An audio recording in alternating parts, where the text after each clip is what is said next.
To Anand Lakshmi lakhs అండి. ఈరోజు అయితే నేను పితుకుపప్పు అన్నం ఎలా చేయాలో అనేది చూపిస్తాను. చూడండి, ఫస్ట్ అయితే స్టవ్ అంటించకుండా కుక్కర్ అయితే పెట్టి ఆయిల్ కూడా పోసినాను. చూడండి, ఇప్పుడు దీంట్లోకి అయితే హోల్ గరం మసాలా అయితే వేసుకుందాం. ఇప్పుడైతే ఆనియన్స్ వేసుకుందాం.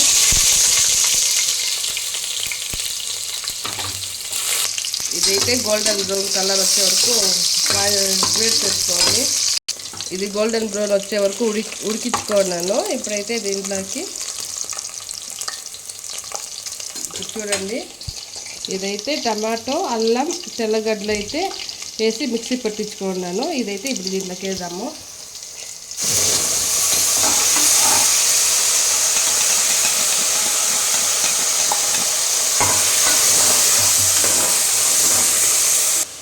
ఇలా ఆయిల్ పైన తేలే వరకు టమాటాని అయితే ఇలా ఉడికించుకోవాలి. ఇప్పుడు చూడండి, పితుకుపప్పు, టమాటా, పచ్చిమిరపకాయ, కరివేపాకు అయితే దీంట్లో ఉంది. ఇదైతే దీంట్లోకి వేస్తున్నాము.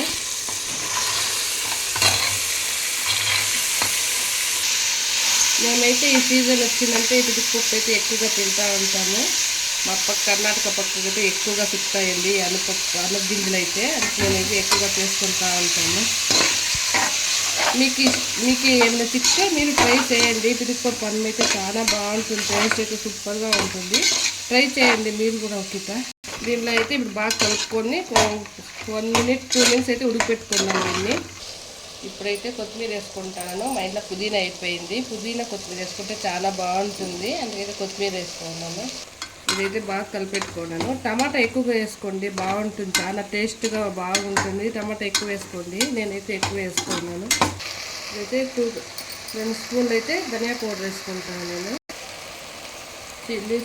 చిల్లీ పౌడర్ అయితే ఒక 1/2 స్పూన్ వేసుకున్నాను. గరం మసాలా కొంచెం చికెన్ పౌడర్.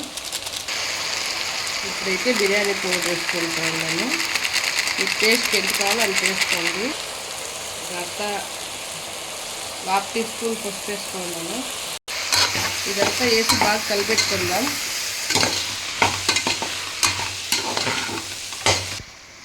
ఇదైతే బాగా ఉడికిపెట్టుకోవాలి. ఇదైతే కొంచెం ఉడికిపెట్టుకున్నాను. ఇప్పుడైతే దీంట్లోకి బియ్యం వేద్దాము.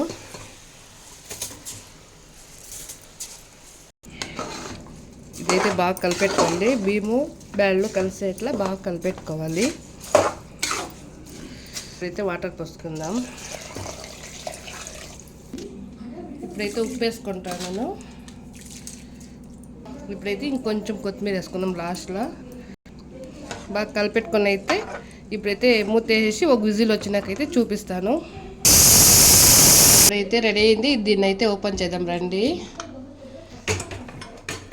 చూడండి ఎంత బాగా అయిందో. పితుకుపప్పు అన్నం అయితే సూపర్గా అయింది. చూడండి, నేనైతే డబల్ విజిల్ అయితే ఇచ్చేదండి. ఒకే విజిల్ అయితేనే ఇచ్చేది. ఇక్కడ చూడండి సూపర్గా అయింది. దీని కాంబినేషన్ వచ్చేసి ఇక్కడ చూడండి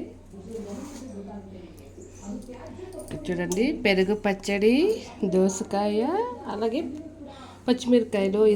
ఇది కాంబినేషన్ సూపర్గా ఉంటుంది. పచ్చిమిరకాయలు దీని జొతికి ఇది దోసకాయ అయితే. ఇదండి మా వీడియో. పితుకుపప్పు అన్నం వీడియో అయితే ఇదే. మీకు నచ్చితే మీరు ట్రై చేయండి, సూపర్గా ఉంటుంది. మా వీడియో అయితే నచ్చితే మీకు లైక్ చేయండి, షేర్ చేయండి, సబ్స్క్రైబ్ చేసుకోండి. బాయ్.